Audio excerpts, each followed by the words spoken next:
Welcome back. అక్రమం అని తేలితే, చెరువులను ఆక్రమించారు అని తేలితే ఎంతటి వారినైనా వదిలిపెట్టం, కూల్చేసి తీరుతామంటున్నారు సీఎం రేవంత్ రెడ్డి. అక్రమం అని తెలిస్తే మీరే కూల్చేసుకోండి, లేకపోతే ఖచ్చితంగా కోర్టుకెళ్లినా కూల్చి తీరుతామని చెప్పేసి అంటున్నారు. మరోవైపు ఈ కూల్చివేతలకు సంబంధించి ఇందులో సామాన్యులే సమిధలవుతున్నారు, పేదల బతికే ఛిద్రమవుతోంది అని చెప్పేసి అటు విపక్షాలు ఆందోళన చేస్తున్నటువంటి క్రమం మనం చూస్తున్నాం. మరోవైపు దీంతో రియల్ ఎస్టేట్ కూడా ఢమాలన్నటువంటి పరిస్థితి కనిపిస్తోంది. ఇది కేవలం రాజకీయ కుట్రతోనే, అంటే కూల్చినటువంటి వాట్లల్లో 1-2 మినహా మిగతావన్నీ పేదలవే ఉంటున్నాయి.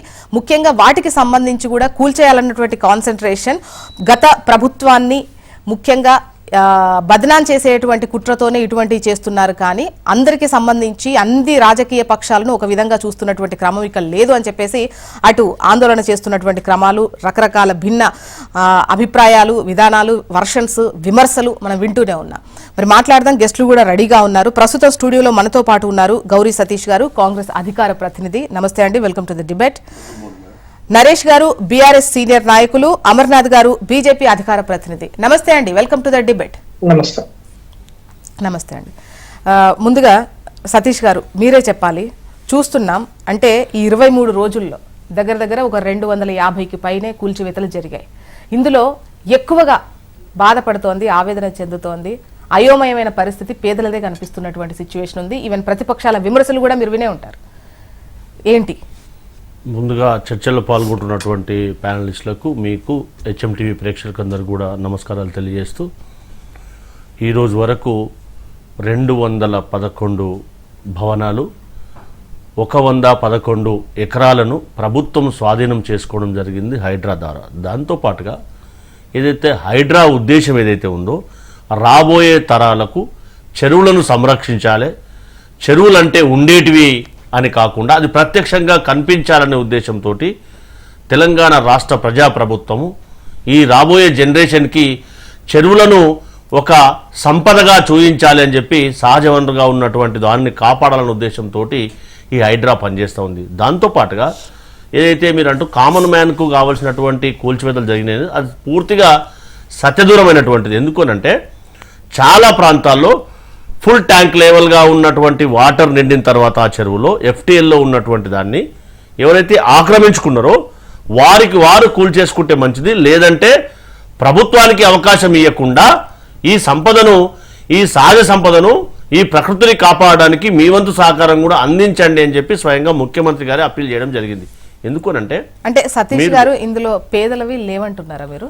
99% ఎవరైతే ధనికులు ఉంటే ఒక 1% అక్కడక్కడ ఉంటే మాత్రం ఖచ్చితంగా వారికి ప్రభుత్వం సాయం చేయడానికి ప్రయత్నం చేస్తుంది. ఎందుకంటే ఎవరైతే రియల్టర్స్ అక్రమంగా ఆక్రమించుకొని ఎవరైతే నిరుపేదలకు వారు అమ్మడం అనేది జరిగింది, వారికి లీగల్గా సరైనటువంటి అవగాహన లేక అక్కడక్కడ వారు కొనడం అనేది జరిగింది. వారికి కూడా న్యాయం చేయడానికి 100% ప్రభుత్వం ప్రయత్నం చేస్తుంది.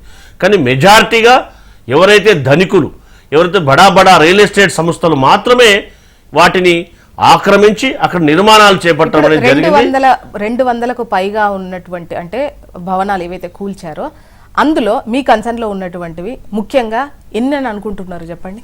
100% 260 దాంట్లో 240 పైచిలకు ఎవరైతే ధనికులు బడా రియల్ ఎస్టేట్ సంస్థ మాత్రమే కూల్చివేయడం జరిగింది. చిన్న ఎగ్జాంపుల్ చెప్తాను నేను. ఏదైతే శంకర్పల్లి మండలంలో కానీ, రాయందార్ మండలంలో కానీ, అదే రకంగా కూకట్పల్లి మండలంలో కానీ, మాదాపూర్ మండలంలో కానీ ఇక్కడ అత్యధిక భాగంలో కూల్చేయడం జరిగింది. ఇవన్నీ కూడా ధనికుల ఎవరైతే విలాసవంతమైనటువంటి నివాస యోగ్యం ఉన్నటువంటి వాటిని కూల్చేయడం జరిగింది. వారు లగ్జరీస్ కోసము ఎఫ్టీఎల్ను ఆక్రమించి అక్కడ నిర్మాణాలు చేపట్టినటువంటి పరిస్థితి మనం ప్రత్యక్షంగా చూసాం. ఎక్కడైతే రాజనగర్ మండలంలో పూర్తిగా చెరువుల నిర్మాణాలు చేపట్టి అక్కడ ఒక ఎమ్మెల్యే, ఒక ఎమ్మెల్సీ ఇరువురు కలిసి ఒక చెరువులను నిర్మాణం చేపట్టి కామన్ మ్యాన్ కమ్మినటువంటి దాఖలాలను ప్రత్యక్షంగా చూడడం అనేది జరిగింది. మేమేం చెప్తున్నామంటే ఎవరైతే ఈ అక్రమానికి గురి చేసుకొని దీన్ని ఆక్రమించుకొని ప్రజలకు అమ్మడం జరిగిందో వారు ప్రజలు కూడా జాగ్రత్తగా ఉండవలసింది.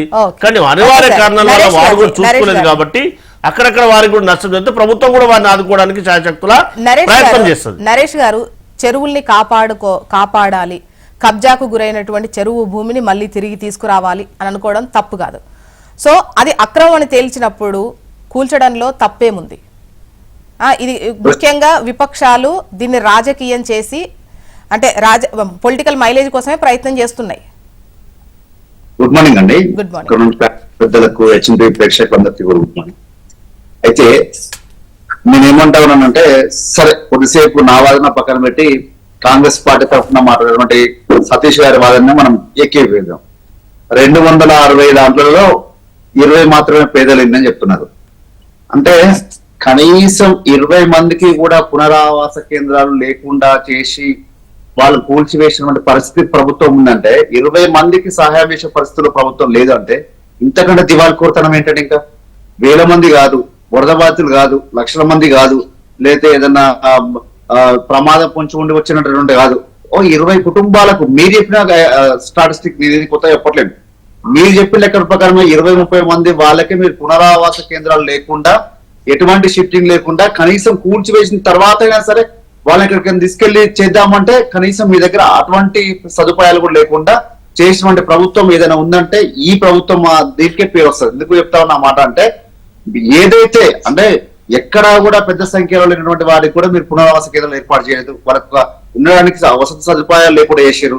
రోడ్ల మీద అండి ఉన్నటువంటి మహిళలు రోడ్ల మీద స్నానం చేసినటువంటి పరిస్థితి కనబడుతుంటే ఇంతకంటే అన్యాయం ఏం చెప్పుకోవాలి, ఇంతకంటే దౌర్భాగ్యం ఏం కావాలి? ఇంకా మీరు చేయండి, కానీ 100-200 ఇండ్లు కూర్చోవాలి, ఇంకేదో 2-3 కూర్చేసి మొత్తం మేమే చేస్తామని చెప్పి మిగతా వ్యవస్థ మొత్తం పక్కదారి పట్టించి మిగతా ఏమీ అడగకుండా కేవలం హైడ్రా పనులు ఉంటాం, మేము మా ముఖ్యమంత్రి గారు అదే పనులు ఉంటాం, మా కార్యకర్తలు మా నాయకులు వెనకాల వెళ్ళి వాళ్ళు కలెక్షన్ చేసుకుంటారు, మా అధికారులు వాళ్ళ వెనకాల కలెక్షన్ చేసుకుంటారు. ఇదే మనకు కావాల్సింది. ఈ రోజు ప్రభుత్వానికి కావాల్సింది ఏంటంటే అదొక భాగం. ఈరోజు కొత్త చేసినే కాదు, నిజంగా చెప్పాలంటే ఆ పాపం ఎవరిది? కాంగ్రెస్ పార్టీదే. అత్యధిక కాలం రాష్ట్రాన్ని పాలించింది ఎవరు? కాంగ్రెస్ పార్టీ కాదా? మరి ఎందుకు ఈ చెరువులని గొలుసుకట్టు చెరువులను మాయమైపోయినాయి, గంగాలం చెరువులు తాంబాలాగా ఎందుకు అయిపోయినాయి? వీటన్నిటి కారణం కాంగ్రెస్ పార్టీ కదా. ఈ రోజు మీ మీద గొప్ప చేయబోతా ఉన్నాం, మీ మీద గొప్ప చేస్తా ఉన్నాం, ఇక్కడ లోకల్లో ఎక్కడ లేకుండా మేము కొత్తగా హైడ్రా తీసుకొచ్చి పెట్టినాం. ఇదేందండి? ఇది ఒక భాగం, వ్యవస్థలో ఒక భాగం. చెరువును కాపాడడం అనేది ఒక భాగం. మీరు 100-200 ఇళ్లను కూడా కొట్టేసి, కట్టిన ఇళ్లను కూడా కొట్టేసి గొప్ప పని వేల చెరువులు. ఒక్క నిమిషం మేడం, అది అంటే ఇది సంవత్సరంలో 2 సంవత్సరాల్లో కొన్ని 5-10 ఏళ్ళది కాదు, కొన్ని ఏళ్లుగా దశాబ్దాలుగా కొనసాగుతున్నటువంటి ఆక్రమణలు కూల్చేసేటువంటి క్రమంలో ఖచ్చితంగా డౌట్ లేదు పేదవాళ్ళు ఉంటారు. అయితే వాళ్లకు ఏదైనా చెయ్యాలి అని అడిగేదానికన్నా కూడా అసలు కూల్చొద్దు, లేదంటే ఇది రాజకీయ కోణంలోనే చూసేటువంటి పని ఏమైనా విపక్షాలు చేస్తున్నాయా? కూల్చొద్దు అని మేము ఎక్కడ మాట్లాడటం, కూల్చాల్సిందే. లేకపోతే విరుద్ధంగా ఎఫ్టీఎల్ బఫర్ జోన్ ఇట్లాంటి ఉంటే కూల్చాల్సిందే, దాంట్లో మాకు అభ్యంతరం ఏమి లేదు. కానీ పనిగట్టుకొని కొంతమంది మీనో కొన్నిటి మీద పెట్టి మొత్తం రాష్ట్రంలో ఇంకే సమస్య లేదు, మేమే గొప్ప పని చేస్తా ఉన్నాం. ఇప్పుడు వాళ్ళు చేసినటువంటి పని ఈ 10 నెలల కాలంలో గొప్పగా చేసినటువంటి పని అది గొప్పగా చూపించుకునే ప్రయత్నం చేస్తా ఉన్నారు. మరి దానికే మీరు అట్లా ఫీల్ అయితే లేదా గొప్పగా చేసినాం అనుకుంటే, కొన్ని వేల చెరువులు మేము బాగా చేసినాం కదా, కొన్ని వేల చెరువులు పుడికలు తీసి మంచిగా పచ్చగా గ్రామాలు కనబడేట్టు చేసినాం కదా, కొన్ని లక్షల ఎకరాల విస్తీర్ణం అయ్యేటట్టుగా లక్షల ఎకరాలు సాగు అయ్యేటట్టు చేసినాం కదా. మరి దానికి మేము ఎట్లా చెప్పుకోవాలి, మేమేం చేయాలి? ఇవన్నీ కాకుండా ఈరోజు రైతుల సమస్యలు ఏంటి? రైతులకు కావాల్సింది ఒక పక్క వరద బాధితులను ఆదుకునే పరిస్థితి లేదు, ఒక పక్క పిహెచ్సి సెంటర్లకు వెళ్తే కనీసం పారాసిటమాల్ టాబ్లెట్ దొరికేటట్టు పరిస్థితి లేదు. ప్రతి ఇంట్లో ఇల్లు మొత్తం ఊరు మొత్తం జ్వరాల బారిన పడతా ఉన్నాయి, డెంగ్యూ బారిన పడతా ఉన్నాయి. మరి అటువంటి వాటి మీద సమీక్షలు చేయట్లేరు. హైడ్రా మీద ఎందుకు చేస్తా ఉన్నారు? కేవలం దీని మీద ఎందుకు పని కట్టుకొని చేస్తా ఉన్నారు? హైదరాబాద్ లో చెరువుల దగ్గర జరిగినటువంటి ఈ ప్రాంతాన్ని కొన్ని విషయాలను పట్టుకొని రాష్ట్ర వ్యాప్తంగా ఉన్న సమస్యలన్నింటినీ పరిష్కరించిన ఈ రకంగా చేయడానికి మాత్రమే ప్రతిపక్ష పార్టీ తప్పుపడతా ఉన్నాం. హైదరా చేసే పనో లేకపోతే వాటిని కబ్జాలను కాపాడడం 1 మినిట్ కబ్జాలను కాపాడడమో లేకపోతే ఇంకేదాన్ని మేము 100% సమర్థిస్తాం, దానికి మేము అనుకూలంగా ఉంటాం. ఎందుకంటే రాష్ట్రంలో ఉన్నటువంటి వాటిని ఇప్పుడున్నటువంటి చెరువులకు చుట్టూ ఫెన్సింగ్ వేసిందే మేము, మా ప్రభుత్వము. అమర్నాథ్ గారి వర్షం తీసుకుందామండి. ముఖ్యంగా అమర్నాథ్ గారు, మొదట అందరికి నమస్కారం అండి. జ్యోష్ణ గారు, సతీష్ గారు, నరేష్ గారు, మన ప్రేక్షకులందరికీ. హైడ్రా ఇంత పెద్ద డ్రామా చేయాల్సిన అక్కర్లేదండి. ఎందుకంటే ఇప్పుడు మీరు ఇందాక అన్నారు కదా, దశాబ్దాలు కాదు 10 సంవత్సరాలలో తెలంగాణ ఏర్పడ్డ 2014లో తెలంగాణ ఏర్పడ్డప్పుడు, ఒక కొత్త రాష్ట్రం ఏర్పడ్డప్పుడు, కొత్త ప్రభుత్వం ఏర్పడ్డప్పుడు ఒక మంచి సాంప్రదాయానికి తెరదివ్వాల్సిన ఒక ప్రభుత్వము పనిగట్టుకొని వ్యూహాత్మకంగా ఒక్కొక్క చెరువును ఒక పగబట్టినట్టు స్ట్రాటజిక్ గా దాన్ని ఒక 70 ఎకరాల చెరువు ఉందనుకోండి, ఇటు పక్కన ఒక 30 ఎకరాలను డిమార్కెట్ చేసేసి అది బడా రియల్ ఎస్టేట్ సంస్థలకు అమ్మించి, ఆ రియల్ ఎస్టేట్ సంస్థలు ఎవెన్చువల్లీ ఎవరికి అమ్మారండి? పేద మధ్యతరగతి దిగువ మధ్యతరగతి వ్యక్తులకు ఈఎంఐలు నెలకు 30,000, 35,000, 50,000 జీతం ఉంటే 35,000 ఈఎంఐ కట్టి 15,000లో కుటుంబం కొనసాగించే ఒక సామాన్య కుటుంబాలకు అమ్మారు.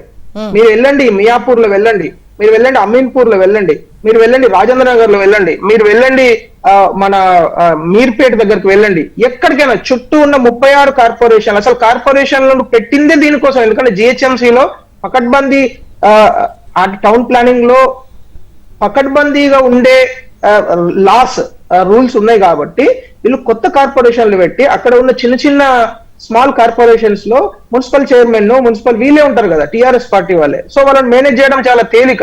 ఇది ఒక గూడు పుటాన్ని చేసినట్టు చేశారండి. నా కళ్ళ ముందు గంగారం చెరువు కావచ్చు, మియాపూర్ చెరువు కావచ్చు, సరూర్ నగర్ చెరువు మీరు వెళ్ళి చూడండి, ట్యాంక్ బండ్ కట్టా అని చెప్పారు. ఇటువైపు ఒక 15 ఎకరాలు కథ చేసేసారు. మన కళ్ళ ముందు జరిగింది జస్ట్ లాస్ట్ 5-6 years లో. ఓకే. సో ఈ విధంగా అమర్నాథ్ గారు ఇప్పుడు ఆక్రమణలు కూల్చివేయొద్దు అనేది ఎవరు చెప్పట్లేదు. ఇంకా చెప్పాలంటే హైడ్రాకు పెద్ద ఎత్తున మద్దతుగా కూడా ఈవెన్ ప్రజలు కూడా ఇది చెరువులను కాపాడుకోవాల్సినటువంటి పరిస్థితి ఉందని ర్యాలీలు తీస్తున్నటువంటి సిచ్యువేషన్స్ చూస్తున్నాం. అయితే ఇప్పుడు కావాల్సింది ఆక్రమణల కూల్చివేత అనేది జరుగుతున్నటువంటి క్రమంలో పేదల పరిస్థితి ఏంటి అనేది ఇక్కడ ప్రశ్న ఉత్పన్నమవుతోంది. ఎగ్జాక్ట్లీ. సో జ్యోత్స్న గారు, భారతీయ జనతా పార్టీ వర్షన్ చాలా క్లియర్ అండి. పేద దిగువ మధ్య తరగతికి సంబంధించిన ఎవరైతే ఇప్పుడు రేరా ఎందుకు పెట్టారండి? అసలు రేరా వచ్చింది ఎందుకు? ఎవరైతే కొనుగోలుదారులు ఉన్నారో బడా రియల్ ఎస్టేట్ సంస్థ నుంచి ఫైనల్ గా ఇప్పుడు మీకు మొత్తం డబ్బులు కట్టేశారండి, వాళ్ళ పరిస్థితి ఏంది? ఎక్కడ రియల్ ఎస్టేట్ సంస్థ ఎక్కడ నష్టపోతలేదు? ఒక రూపాయి కాదు, ఒక పైసా కూడా నష్టపోతలేదు. ఇక్కడ బిల్డింగ్ కూలిపోతే నిన్న అక్కడ మన బాచుపల్లి దగ్గర దానికి సంబంధించిన లైవ్ మీ దానిలోనే మీ ఛానల్లోనే లైవ్ చూస్తున్నా, మాట్లాడుతుండే ఆమె, ఐ థింక్ విజయలక్ష్మి అనుకుంటా ఆవిడ. సో ఆవిడ ఆ విల్లాలు కూలగొడితే ఎవరు డబ్బులు కట్టిన వ్యక్తులు నష్టపోతున్నారు, ఫ్రీలాన్స్ ఆఫర్లలో తర్వాత డబ్బులు కట్టి ఈఎంఐలు కట్టే సామాన్య మధ్య తరగతి వాళ్ళు. ఇక్కడ పాయింట్ ఏంటంటే మేడం, చెరువులలో కట్టిన FTL లో బఫర్ జోన్ లో కట్టిన వాటిని కూల్చొద్దని ఎవరు అనట్లేదు. 100% కూల్చాలి. 2 కోణాలలో పరిశీలించాలి మనం హైడ్రా యొక్క బ్యాండ్ విడ్త్ ను. ఒకటి ఈ అంటే డైరెక్ట్ గా బిల్డింగ్ ఫిజికల్ స్ట్రక్చర్ అయితే, 2 పొల్యూషన్ అండ్ సాలిడ్ వేస్ట్. ఇప్పుడు పొల్యూషన్ అందరూ మీకు హుస్సేన్ సాగర్ చుట్టూ ఉన్న ప్రతి ఆఫీసు, ప్రతి బిల్డింగ్ మొత్తం పొల్యూషన్ ఎక్కడికి తీసుకెళ్తున్నారండి? హుస్సేన్ సాగర్ లోకి తీసుకెళ్తున్నారు, రైట్? సో ఈ విధంగా ప్రతి చెరువును, హుస్సేన్ సాగర్ అంటే మనకు మిడిల్ ఆఫ్ ది సిటీలో ఉంది కాబట్టి కనబడుతున్నది, ప్రతి చెరువులో ఇదే పద్ధతిలో. ఎందుకంటే ఒక్కసారి కెమికల్ వేస్టేజ్ సాలిడ్ వేస్ట్ దానిలోకి వెళ్ళిందంటే ఆటోమేటిక్ గా FTL యొక్క సైజ్ తగ్గిపోతుంది. FTL సైజ్ తగ్గిపోతున్నప్పుడు వాటర్ అంతా ఎక్కడికి వస్తున్నది? ఫస్ట్ ఫ్లోర్ కు, సెకండ్ ఫ్లోర్ కు వాటర్ వస్తున్నాయి. మీరు దీప్తి శ్రీనగర్ మియాపూర్ లో వెళ్తే సెకండ్ ఫ్లోర్ లో వాటర్ ఉంటాయి కొన్నిసార్లు వర్షాలు ఎక్కువ పడితే. అంటే ఎంత దారుణంగా జరిగిందో ఆలోచించండి. అంటే మీకు మొత్తం విధ్వంసం ఎక్కడ జరిగిందంటే అసలు ఆ వాటర్ వెళ్ళే మొత్తం లైన్సే ఖరాబ్ అయిపోయినాయి. సో హ్యావింగ్ సెడ్ దట్, మనం ఇప్పుడు రెండు ఇంపార్టెంట్ పాయింట్లు అండి. ఈ ప్రభుత్వము చిత్తశుద్ధి ఉంటే హైడ్రాకు ప్రత్యేకమైన అధికారాలు కల్పించడం కరెక్టే. ప్రత్యేకమైన అధికారులు దేనికి ఉండాలి? కూల్చడానికి మాత్రమే కాదు, పర్మిషన్ ఇవ్వడానికి కూడా ఉండాలి. రేపు పొద్దున నాలాంటి ఒక మధ్య తరగతి, మీలాంటి ఒక మధ్య తరగతి వ్యక్తులు వెళ్ళి ఒక బిల్డింగ్ కొనుక్కోవాలంటే ఈఎంఐలతో, లేకుంటే ఒక ఫ్లాట్ కొనుక్కోవాలనుకుంటే దానికి ఫుల్ డిస్క్లోజర్ అంటాం. ఆ ఫుల్ డిస్క్లోజర్ ఎవరు ఇవ్వాలి? నేను వెళ్ళి ఒక వెబ్సైట్ లో పలానా బిల్డింగ్ నేను కొడుతూనే హైడ్రా వాళ్ళు ఇవ్వాలి. లేకుంటే ఫైనల్ గా నేను డబ్బులు కట్టి 40 లక్షలు, 50 లక్షలు, 70 లక్షలు కట్టిన తర్వాత నా బిల్డింగ్ కొనుక్కొడతా అంటే నేను అన్యాయం అయిపోతా కదండి. సో నా పాయింట్ ఏంటంటే, నా రిక్వెస్ట్ నెంబర్ 1 పాయింట్, హైడ్రా కావచ్చు లేకుంటే ప్రభుత్వానికి భారతీయ జనతా పార్టీ వైపు నుంచి క్లియర్ డిమాండ్ ఏంటంటే, మీరు ఫుల్ డిస్క్లోజర్స్ తీసుకోండి. అసలు రేరా పెట్టింది ఎందు గురించి కదండి. రెండో విషయము మొన్న రేవంత్ రెడ్డి గారు ఏం చెప్పారు? ఒక చిన్న మాట, ప్లీజ్ గివ్ మీ 30 seconds. మొన్న ఏం చెప్పారంటే, ఎవరైతే ఆల్రెడీ దానిలో ఆక్యుపైడ్ అంటే ఎవరైతే ఉంటున్నారో మధ్య తరగతి వాళ్ళు ఆ బిల్డింగులు కూలగొట్టామని చెప్పారు. దానికి ఇప్పటి వరకు రిటర్న్ డాక్యుమెంట్ ఎక్కడ లేదు. ఆయన మాట్లాడాడు, అయిపోయింది. అది జరిగి 4 రోజులైంది. సో నా రిక్వెస్ట్ ఏంటంటే ఈ ప్రభుత్వానికి, వాళ్ళందరికీ కూడా నోటీస్ తో పాటు క్లియర్ గా మీరు ఆల్రెడీ ఉంటున్నారు, ఆక్యుపెన్సీ సర్టిఫికేట్ తీసుకున్న వాళ్ళకు మేము కూల్చము అని ఒక సర్టిఫికేట్ ఇవ్వండి. ఎందుకంటే రేపు పొద్దున ఇప్పుడు రంగనాథ్ బదులు ఇంకో వాళ్ళు వచ్చారనుకోండి, ఆయనకు 3 ఇప్పుడు ఇదంతా ఎట్లున్నాయంటే హీరోయిక్ నేచర్ కదండి. ఇప్పుడు మైండ్ లోకి ఏదో వస్తే చేస్తున్నారు. సో సడన్ గా అతనికి కొత్త అధికారికి మైండ్ లోకి లేదు ఆక్యుపెన్సీ ఉన్న కూలగొట్టండి అన్నాడు అనుకోండి, వాళ్ళ పరిస్థితి ఏంది? సో ఈ ప్రభుత్వము వాళ్ళని Okay. ప్రొటెక్ట్ చేయాలి, ఇన్సులేట్ Okay. చేయాలి. సతీష్ సో ఈ గారు. రెండు డిమాండ్లను భారతీయ జనతా ఫైనల్ గా పార్టీ మనకు టైం ఏదైతే అయిపోతుంది, సమాధానం తీసుకుంటాం. గత 9.5 సంవత్సరాల నుంచి పరిపాలించినటువంటి టీఆర్ఎస్ బీఆర్ఎస్ పార్టీ హైదరాబాద్ చుట్టుగా ఉన్నటువంటి చెరువులను బడా బడా రియల్ ఎస్టేట్ సంస్థలకు అప్పజెప్పి అక్కడ నిర్మాణాలకు ప్రోత్సహించినటువంటి ప్రభుత్వం పార్టీ ఎవరిదో ఒక్కసారి మనందరికి కూడా బాగా తెలిసి చూసిన మేడం గారు. అది మర్చి మాట్లాడితే మనం ఏం చేయగలుగుతాం? Okay, ఇప్పుడు- దాంతో పాటుగా ఎవరైతే నిరుపేదలు అక్కడ నష్టపోతుండ్రో ప్రభుత్వం ఖచ్చితంగా వారిని ఆదుకోవడానికి శాయశక్తుల 100% ప్రయత్నం చేస్తుంది. దాని వినతుల ఆధారంగానే ప్రభుత్వంలో ఉన్నటువంటి వారు ఖచ్చితంగా ఆ బాధ్యత కాబట్టి మా ముఖ్యమంత్రి గారు ఒక సూచన చేయడం జరిగింది. ఖచ్చితంగా దాని proceeding as L as possible రావడానికి అవకాశం ఉంది. ఏమని? ఎవరైతే ఆక్యుపెన్సీలో ఉంటారో, ఎవరైతే ఇక్కడ నివాసం ఉంటారో అలాంటివి పరిశీలించి ఖచ్చితంగా అవి కూల్చకుండా హైడ్రా చర్యలు తీసుకుంటుంది అని చెప్పడం జరిగింది. ఎందుకు అనంటే ఈ బడా రియల్ ఎస్టేట్ సంస్థలకు వెన్నుదన్నుగా ఉన్నటువంటి టీఆర్ఎస్ బీఆర్ఎస్ పార్టీ గతంలో మనందరూ కూడా బాగా తెలుసు, అధికారంలోకి రాగానే ఎన్కన్వెన్షన్ ఎఫ్టీఎల్లో ఉందని చెప్పి హైప్ క్రియేట్ చేసింది ఎవరు? అయ్యప్ప సొసైటీలో ఇదంతా అక్రమం ఉందని చెప్పి చెప్పింది ఎవరు? తర్వాత దాన్ని ఏం చేసారో ప్రత్యక్షంగా మనందరికీ కూడా తెలుసు కదా. ఆ డీటెయిల్స్ కానీ పోకుండా హైప్ క్రియేట్ చేసి వసూలు చేసి ఏ విధంగా బీఆర్ఎస్ టీఆర్ఎస్ చేసిందో అవన్నీ ఒక పక్కన పెడితే, కానీ సిద్ధశుద్ధితోటి ఖచ్చితంగా ప్రజలకు వారికి ఆశ్రయం కల్పించవలసిన బాధ్యత కూడా మా మీద ఉంది.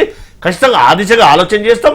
దాంతో పాటుగా ఎవరైతే నిరుపేదలు వారు ఆశ్రయాన్ని కోల్పోతుండ్రో వారికి ఖచ్చితంగా ఆశ్రయాన్ని కల్పించడానికి ప్రభుత్వం ప్రయత్నం చేస్తుంది. ఎవరైతే నివాసం అక్కడ ఉంటున్నారో ఖచ్చితంగా వారికి మార్గదర్శకాలు కూడా ప్రభుత్వం కన్సర్న్ డిపార్ట్మెంట్ తోని కోఆర్డినేట్ చేసుకొని ఆదేశాలు జారీ చేయవలసిన అవసరం ఉంది. కాబట్టి సతీష్ గారు, ఖచ్చితంగా ఆదేశాలు జారీ చేయడానికి అవకాశం ఉంది. 200కు పైగా కూల్చినటువంటి క్రమంలో ఇప్పటి వరకు మీరు అన్న ప్రకారం ఇంతకుముందు మీరే ఒక 10% అని అన్నప్పుడు వాళ్ళకు కూడా పునరావాసంకు సంబంధించి ప్రభుత్వం కల్పించినటువంటి సిచ్యువేషన్ మాకైతే కనిపించట్లేదు. వస్తే చెప్పండి. ఎందుకు అనంటే ఎవరైతే రియల్ ఎస్టేట్ సంస్థలు వారిని అధికారులు కూడా వాళ్ళు మభ్యపెట్టి వాళ్ళని మ్యానిపులేట్ చేసి వారికి నిర్మాణాలకు అవకాశం ఇచ్చారో వారికి కూడా చర్యలు తీసుకోవడం జరిగింది. చరిత్రలో ఫస్ట్ టైం సాహసోపేతమైనటువంటి నిర్ణయం తీసుకొని ఈ పర్యావరణాన్ని కాపాడాలి, ఆ అధికారుల మీద చర్యలు తీసుకున్నటువంటి దాఖలాలు కూడా ఈ ప్రభుత్వానికే ఉన్నాయి. వాటన్నిటి కూడా గ్రహించి ఆ బడా రియల్ ఎస్టేట్ సంస్థలు ఎవరైతే ఆ నిరుపేదలకు అమ్మడం జరిగిందో వారిపైన కూడా చర్యలు తీసుకొని వారి ద్వారా ఆ నష్టపరిహారాన్ని వారికి ఇచ్చి ప్రభుత్వం కూడా వారికి ఏ విధంగా సాయం చేస్తే అవకాశం వారికి లబ్ధి జరిగే అవకాశం ఉంటుందో ఆ దిశగా ప్రభుత్వం ఆలోచిస్తుంది. ఖచ్చితంగా ఆ దిశగా వారికి లబ్ధి చేయడానికి ప్రయత్నం చేస్తుంది. ఎందుకంటే ఒక పెద్ద కార్యక్రమాన్ని చేపట్టేటప్పుడు చాలా పెద్ద కార్యక్రమం, డౌట్ లేదు. ముఖ్యంగా చెరువులను కాపాడాలన్నటువంటి ఉద్దేశం ప్రతి ఒక్కరికి, ప్రజలు దీన్ని యాక్సెప్ట్ చేస్తారు కూడా. కాకపోతే వెళ్ళినటువంటి సీక్వెన్స్ ఏదైతే ఉందో అధికారులు పర్మిషన్ ఇస్తారు, బిల్డర్ బిల్డింగ్ కడతాడు, పేదవాళ్ళు మధ్యతరగతి వాళ్ళు లోన్లు పెట్టి కొనుక్కుంటారు, ఒకవైపు ట్యాక్స్ కడుతూ ఉంటారు, ఎవ్రీ మంత్ లోను కడుతూ ఉంటారు. ఇది మాత్రం అక్రమం అని చెప్తే వాళ్ళ గూడు చెదిరింది. మొట్టమొదటిగా మీరు తీసుకున్న స్టెప్ చివర్లో ఏదైతే వాళ్ళు ఇల్లు కొనుక్కొని లోన్లు కడుతున్న వాళ్ళ గూడు చెదిరింది. ఎవరైతే పర్మిషన్ ఇచ్చినటువంటి అధికారులు కావచ్చు, వాళ్ళ వెనుక ఉన్న బడా నేతలు కావచ్చు, వాళ్లకు సంబంధించినటువంటి ప్రస్తావన అనేది మున్ముందు చూద్దాం, వాళ్ళపైన కూడా చర్యలు తీసుకుంటున్నాం అన్నటువంటి ప్రస్తావన వచ్చింది. ఇదేంటి సీక్వెన్స్ ఏంటి? ఎందుకు అంటే ఒక వ్యవస్థను కూల్చేటప్పుడు ఒక సాహసోపేతమైనటువంటి నిర్ణయం తీసుకున్నప్పుడు అక్కడ భాగస్వాములైనటువంటి వారు కొద్ది మందికి నష్టం జరిగే అవకాశం ఉంటుంది. వారిని కాపాడవలసినటువంటి బాధ్యత ప్రభుత్వం పైన ఉంటుంది. కాబట్టి ఆ నష్టం జరగడానికి కారకులు ఎవరు, దాన్ని వెనుకున్నటువంటి సంస్థలు ఏవి అనేది విచారణ చేయవలసినటువంటి అవకాశం కూడా ప్రభుత్వం పైన ఉంది. ఆ బాధ్యత కూడా ప్రభుత్వం పైన ఉంది. ఆ దిశగా ప్రభుత్వం ఆలోచన చేసి ఖచ్చితంగా అధికారులు ఎవరో మనం ప్రత్యక్షంగా మానిపులేట్ చేసినటువంటి అధికారులు కొంతమందిని వారి చర్యలు తీసుకోవడం అనేది, వారి పైన ఎఫ్ఐఆర్లు కూడా బుక్ కావడం అనేది జరిగింది. దాంతోపాటుగా ఆ రియల్ ఎస్టేట్ సంస్థలు ఏవైతే ఉన్నాయో వాటిపైన కూడా చర్యలు తీసుకొని ప్రభుత్వం వాటికి ఖచ్చితంగా ఫైన్ రూపంలో ఎవరైతే నిజమైనటువంటి హక్కుదారులరో వారికి ఖచ్చితంగా నష్టపరిహారం ఇచ్చి ప్రభుత్వం కూడా వారికి ఏ విధంగా సహాయ సహకారాలు అందించాలని దిశగా ప్రభుత్వం ఆలోచన చేసి వారికి న్యాయం చేసే ప్రయత్నం ప్రభుత్వం ఖచ్చితంగా. నరేష్ గారు అండ్ అమర్నాథ్ గారు, మీ కన్క్లూడింగ్ పాయింట్ 1 minute లో చెప్పేసేయండి, ఎందుకంటే మనకు సమయం లేదు. జస్ట్ కన్క్లూడింగ్ పాయింట్ చెప్పండి, మీరు ఏమి ఎక్స్పెక్ట్ చేస్తున్నారు, మీరు ఏం కోరుకుంటున్నారు? ఇప్పుడు అమర్నాథ్ గారు ఒక్క నిమిషం అండి, ఫైనల్ లో మీరు తీసుకుంటాం. కాంగ్రెస్ పార్టీ వైఖరి ఎట్లా ఉందంటే, వీరు ప్రయత్నం చేస్తా ఉన్నాం. రోడ్ల మీద పడి రోడ్ల మీద స్నానాలు చేసేటువంటి పరిస్థితి, రోడ్ల మీద వండుకొని రోడ్ల మీద ఉన్న పరిస్థితులు ఇంకా మేము సహాయం చేసే పరిస్థితులను ఖచ్చితంగా చేస్తాం అనేది ఎవరు జాగిరండి. ఇది ప్రభుత్వం అంటే తెలంగాణ ప్రజల కోసం ఉండాల్సిన ప్రభుత్వాలు, ఎవరి ఆ కోసం పరిస్థితికి కారణం టీఆర్ఎస్ బీఆర్ఎస్ కదా, అది మంచి మాట్లాడితే ఏం చేస్తారు. ఇప్పుడు కోరుకుంటుంది ఇప్పుడు ప్రజల కోసం నరేష్ గారు మీరు ఏం కోరుకుంటున్నారో అది చెప్పండి, ఎందుకంటే మనకు సమయం అయిపోతుంది. ప్రభుత్వాల మీద, మా గత ప్రభుత్వాల మీద నెప్పనెట్టి ఇంకేదో చేసి లబ్ధి పొందాలనుకుంటే మాత్రం ఖచ్చితంగా మీరు అపోహలు మాత్రం అయితే రాబోయే రోజులు ప్రజలకు అర్థమవుతా ఉంది. మీరు చేసే పర్యటన ఉంది. ఓకే, అండ్ అమర్నాథ్ గారు ఒక లైన్ లో చెప్పండి, ఒక లైన్ లో చెప్పండి, మనకు సమయం అయిపోయింది. ప్లీజ్ నరేష్ గారు, సమయం అయిపోయింది. ఒక నిమిషం కన్క్లూడ్ చేస్తాను. ప్లీజ్ అయిపోయింది టైం. అర్థమైంది అమర్నాథ్ గారు. ఇప్పుడు భారతీయ జనతా పార్టీ ఒకటే లైన్ లో చెప్తాను. భారతీయ జనతా పార్టీ వైపు నుంచి ఇందాక మన సతీష్ గారు మాట్లాడేది ఆయన నోరు చల్లగా ఉండాలి, ఎందుకంటే ఆయన చెప్పింది జరగాలని నేను కోరుకుంటాను. ఫస్ట్ ఏంటంటే ఎవరైతే రియల్ ఎస్టేట్ సంస్థలు ఉన్నాయో వాళ్ళందరికీ నోటీసులు ఎవరు ఇస్తారు? హైడ్రా ఇస్తుందా, ప్రభుత్వం ఇస్తుందా, రేరా ఇస్తుందా? ఇది తేల్చండి, కార్యాచరణ ప్రకటించండి.